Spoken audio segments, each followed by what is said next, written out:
Yan, tulad niyan, no. Isa sa mga dahilan ngayon ay itong mga e-bike na dapat ay wala dito sa highway. So, ikaw bilang individual at nakapanood ng video na to, at kung ikaw ay gumagamit ng e-bike, ay baka pwedeng iwasan nating imaneho ito sa gantong highway, no, kasi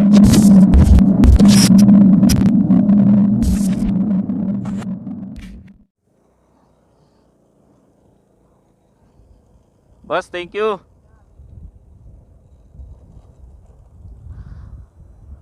Alright mga master, what's up?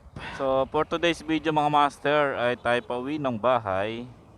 Pero syempre gagawa tayo ng content. So ang gagawin natin ng content ay tungkol dito sa nakikita nyong traffic, no?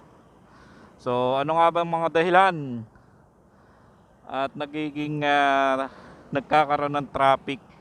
Gagawa natin to ng content at titingnan natin ang mga posibleng dahilan kaya nagkakaroon ng traffic. At ano ang pwede nating gawin para mabawasan or makatulong tayo bilang isang individual para mabawasan ang traffic na tulad ng ganito.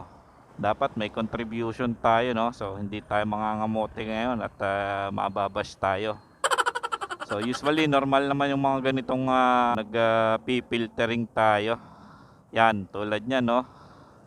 Isa sa mga dahilan ngayon ay itong mga e-bike na dapat ay wala dito sa highway. Isa na yan. O ikaw bilang individual at nakapanood ng video na to, at kung ikaw ay gumagamit ng e-bike, ay baka pwedeng iwasan nating imaneho ito sa gantong highway, no, kasi hindi siya legal para idaan mo or gamitin mo sa gantong highway.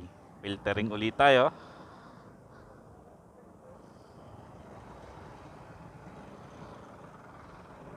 So yan, isa na agad yun, no.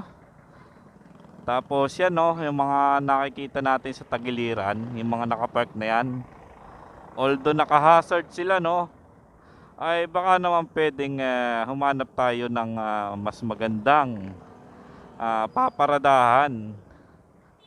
Lalo na kung sa tingin nyo or alam nyo na magtatagal kayo bago umalis do sa pinaradahan nyo.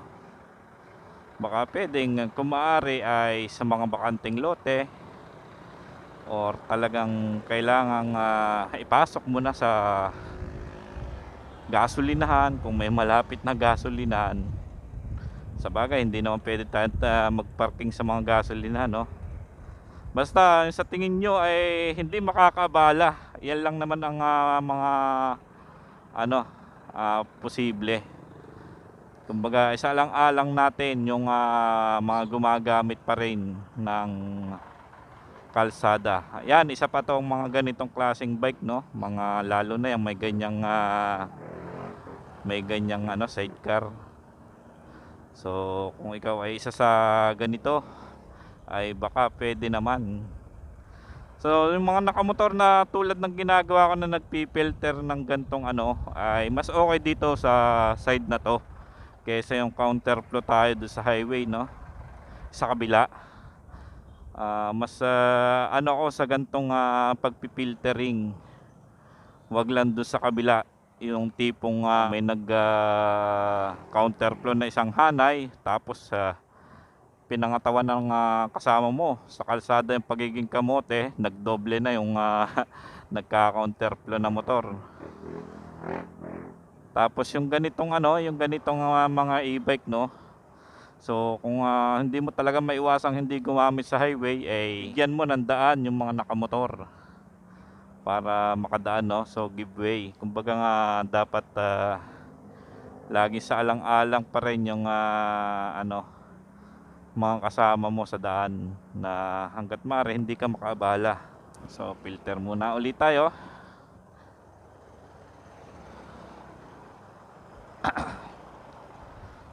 Tapos isa pa yung mga sumasakay sa jeep, no, wag naman nating gawiin na kahit nasa gitna pa yung iyong sinasakyan, tumatalon ka or umaandar pa yung jeep, nagpupumilit kang bumaba.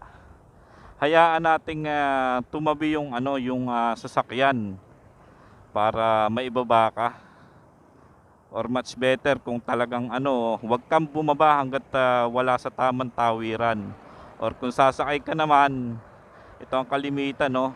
Kung sasakay ka naman ay huwag sa mismong kantong-kanto ng kalsada. Hangga't maaari ay lumagpas ka muna ng ilang metro mula sa kanto para naman pagtigil ng inyong sasakyan ay hindi maging bottleneck yung mga dire-diretso ang takbo ng jeep. So ito yung sinasabi ko, no, mga nagka-counterflow kalimitan may isang linya na dyan, tapos biglang may mas kamote pa na magdadalawang linya.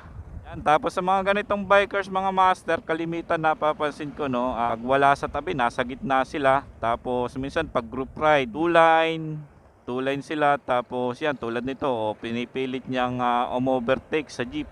Dapat hanggang maaari ay dyan ka lang sa tabi.